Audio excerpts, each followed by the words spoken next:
दिल दिलदार रेस्पुब्लिकई मन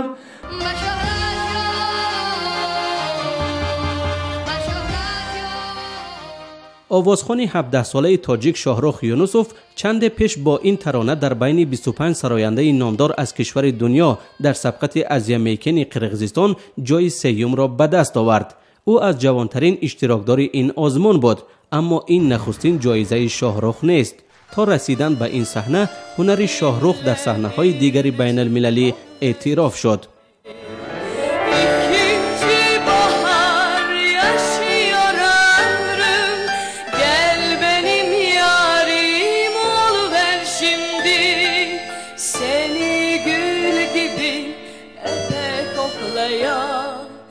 چهار سال پیش شاهرخ یونسوف شاه جایزه آزمون بهترین سرودهای ترکی را که در آن 130 داوطلب اشتراک داشت در ترکیه صاحب گردید و اکنون مهمان فخری این آزمون است که هر سال برگزار می شود.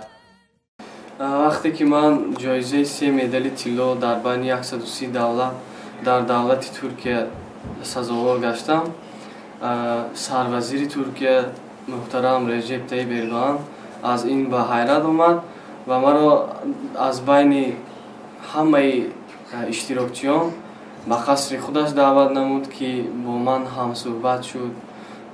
من یک سرود خود را با او زمزمه کردم و خیلی صحبتی فراموش نشونده بود. اما مهمترین آزمونی که در پیشرفت‌ها را برای شاهرخ یونسوف باز کرد، آزمون معروف سانرمو یونیور در ایتالیا بود.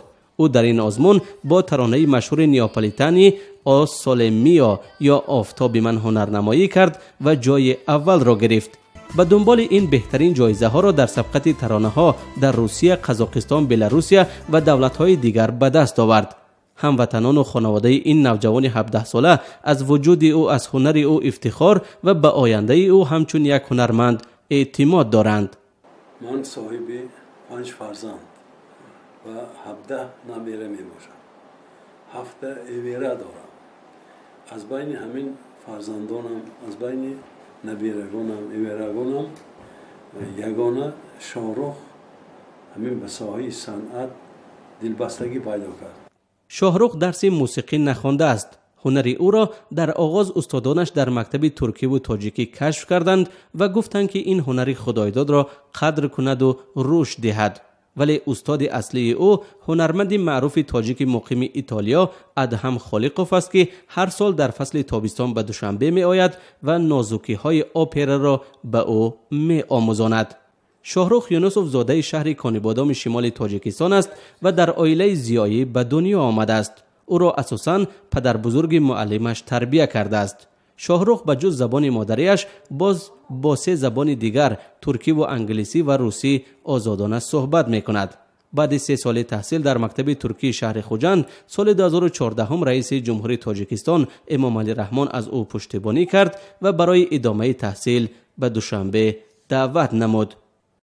من همچون برآمد کننده با جناب عالی ملاقات داشتم و چیزی فراموش نشونده‌اش آن بود که وقتی که من گفتم که شادروان، سرود شادروان احمد باباخولوف را وقتی که خوانده بودم در دولت‌های اروپا به من با پا خیسه قرصک می‌زدند و سخنی مرا جناب عالی بریده گفتند که من هم خیسه قرصک می‌زدم و این خیلی به من خرسندی بخش بود و خیلی فراموش نشونده بود. شاهرخ یونسوف حالا یک آرزوی بزرگ دارد. او می‌خواهد که بعد ختم مکتب بین المللی پرزنتی تحصیل را در اکادمی بلکانتوی ایتالیا ادامه دهد و خواننده اپرا شود.